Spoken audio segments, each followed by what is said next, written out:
Imagine this, you're about to set off on a journey through snow-covered mountains, the air biting at your skin, and the road ahead disappearing into a foggy abyss. You think you're prepared, warm clothes, a full tank of gas, a playlist to keep you company. But what if I told you there's something you've forgotten? Something that could mean the difference between life and a fate you can't even imagine? Stay tuned, because today, I'm sharing the chilling Himalayan tale of Arjun Rana, a man who laughed at prayer until one winter night changed everything. Hit that like button if you've ever taken a risk on a trip, and subscribe, because this story will leave you questioning everything you know about travel and the unseen forces watching us. Meet Arjun Rana, a 32-year-old adventure vlogger from Delhi. Arjun was the kind of guy who lived for the thrill, scaling cliffs, biking through deserts, you name it. Prayer? That was for grandmas and priests, not a guy like him. It's December 2024, and Arjun's latest plan is to drive solo from Delhi to Kedarnath, a sacred Himalayan town nestled at 12,000 feet. Why? To film a viral video titled "Surviving the Deadliest Roads in Winter." His friends warned him, "Arjun, it's peak snow season. At least say a prayer before you go." He laughed it off. "I've got my Jeep, my gear, and my guts. What could go wrong?" Oh, Arjun, if only you knew. 3 days later, he's packed up, camera rolling, and heading into the mountains. But here's the hook you won't see coming. This trip wasn't just about views. Something was waiting for him, something ancient. By day 2, Arjun's deep in the mountains. The roads are icy, the signal's gone, and the temperature's dropping fast.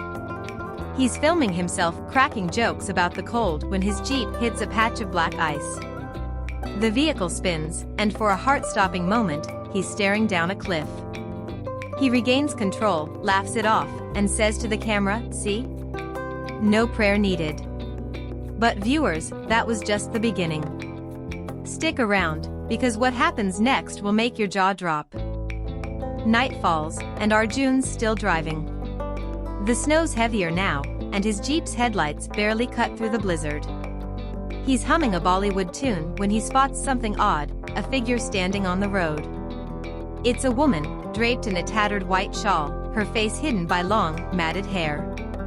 Arjun slows down, thinking she's a stranded villager. "Hey, need a lift?"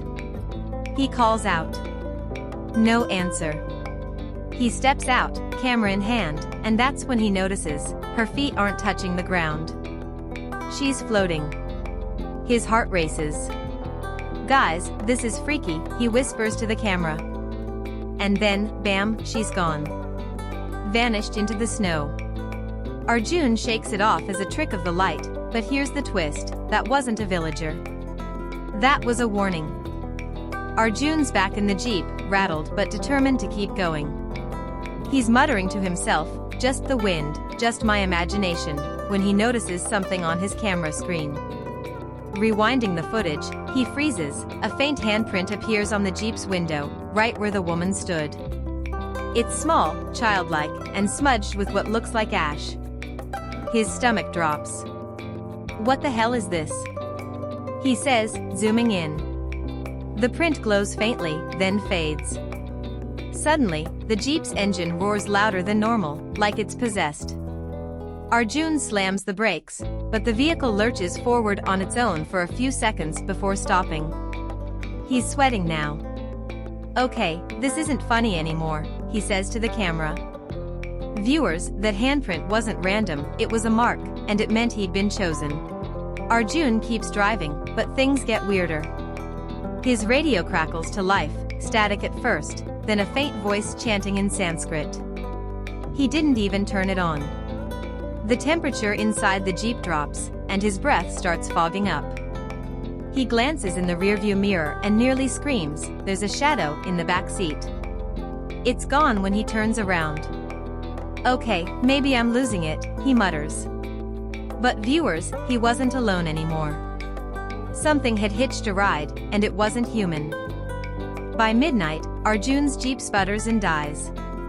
He's stranded on a desolate stretch, miles from Kedarnath. The snow's piling up, and his phone's dead. He steps out to check the engine, and that's when he hears it, a low growl, like a wolf, but deeper, unnatural. He spins around, and there they are, glowing red eyes in the darkness, circling him. Panic sets in. He grabs a wrench, yelling, "Stay back!" But the eyes vanish. Then, a whisper in his ear, "You didn't pray." Arjun drops the wrench, trembling. He's not a skeptic anymore. Here's the clickbait hook. What he saw next wasn't wolves, it was something far older, tied to the mountains themselves. Arjun's shaking, alone in the snow, when he hears footsteps crunching behind him. He turns, expecting the worst, but it's a young woman, Ria, a trekker in a torn green jacket, her face smeared with dirt. "You shouldn't be here," she says, her voice trembling. "They're coming for you." Arjun's confused. "Who? The wolves?" Ria laughs bitterly. "Wolves don't leave handprints. I ignored the signs too, 3 days ago. Now I can't leave." She lifts her sleeve, revealing an ashy handprint burned into her skin, identical to the one on his window. Before he can ask more, the growling returns, and Ria bolts into the darkness, screaming, "Pray, or you're next." Arjun's frozen. Was she real, or something else? Desperate, Arjun remembers his grandmother's words, "When in doubt, call to the mountains." He stumbles back into the jeep, locks the doors, and, for the first time in years, prays. "Please, whoever's out there, help me." The growling stops. Silence. Then, a knock on the window. It's an old man in a saffron robe, holding a staff. "You called," he says, smiling. Arjun's stunned. The man leads him to a hidden cave, promising safety. But here's the twist, that cave wasn't just a shelter. It was a trap. Inside the cave, Arjun's shivering but relieved. The old man stokes a fire and tells him, "The mountains test those who ignore them. You were marked the moment you laughed at faith." Arjun's confused, "Marked?" The man points to a stone altar covered in ancient carvings, skulls, eyes, and a symbol Arjun recognizes from his keychain, the tiger's tooth. "That's no trophy," the man says. "It's a curse. You took it from a sacred peak." Arjun's mind races, he'd snatched that tooth from a shrine years ago, thinking it was cool. The woman, the eyes, the shadow, they weren't random. They were guardians, hunting him. The old man hands Arjun a small clay lamp. "Light this and face them," he says. "Return the tooth, or they'll take your soul instead." Arjun steps outside, trembling, and lights the lamp. The snow erupts, 3 towering figures emerge, cloaked in mist, their red eyes blazing. They're not wolves, they're guardians of the peak, half human, half beast, with claws like daggers. "Thief!" They roar in unison. Arjun stumbles back, holding the lamp high. It flares, and the guardians howl, retreating slightly. "I'm sorry," he yells, clutching the tooth. The old man watches from the cave, whispering, "The lamp won't last long." This was his test, and time was running out. The old man offers a way out, return the tooth to the peak by dawn, or the guardians will claim him forever. Arjun agrees, but as they step outside, the jeep's gone. In its place? A sled pulled by spectral wolves with those same red eyes. The old man grins. "They'll take you, if you survive." Arjun climbs on, praying harder than ever, and the sled rockets into the storm. Hours later, he reaches the peak, buries the tooth, and collapses. When he wakes, he's back at his jeep, safe, alive, and a believer. But here's the mind-blowing ending, his camera footage? It's blank, except for one frame. A photo of him sleeping in the snow, surrounded by those red eyes, smiling, and Ria's face, clear as day, staring into the lens. So, what do you think? Would you pray before your next trip? Arjun's tale proves one thing: sometimes, the unseen battles are the deadliest.